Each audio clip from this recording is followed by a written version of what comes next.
Gmail ID open చేయాలంటే ముందుగా Google chrome open చేసుకోండి. ఆ తర్వాత ఇక్కడ రైట్ సైడ్లో జీమెయిల్ అని ఉంటుంది, అది క్లిక్ చేయండి. ఆ తర్వాత సైన్ ఇన్ అని ఉంటుంది, సైన్ ఇన్ క్లిక్ చేయండి. ఇక్కడ మీ మెయిల్ ఐడి ఎంటర్ చేయండి, ఏదైతే క్రియేట్ చేసుకోరో దాన్ని ఇక్కడ మీరు ఎంటర్ చేయాల్సి ఉంటుంది. నేనైతే నా మెయిల్ ఐడి ఎంటర్ చేస్తున్నా.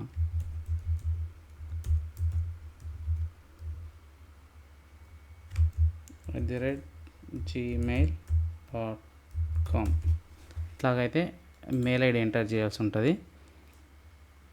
ఆ తర్వాత మీరు క్రియేట్ చేసుకున్న పాస్వర్డ్ ఎంటర్ చేయండి. నేనైతే నాది ఎంటర్ చేస్తున్నాను.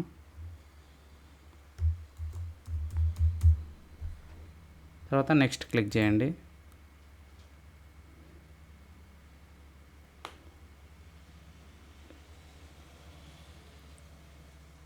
ఇలా మీ మెయిల్ ఐడి ఓపెన్ అవుతుంది మీ మెయిల్ ఐడి. ఆ తర్వాత చూసేసుకొని ఇక్కడ వెళ్ళి మళ్ళీ ఇక్కడ సైన్ అవుట్ అనే ఆప్షన్ ఉంటుంది, సైన్ అవుట్ కొట్టేస్తే లాగౌట్ అయిపోతుంది. మీ మెయిల్ ఐడి నుంచి లాగౌట్ అయిపోతుంది. Thank you for watching.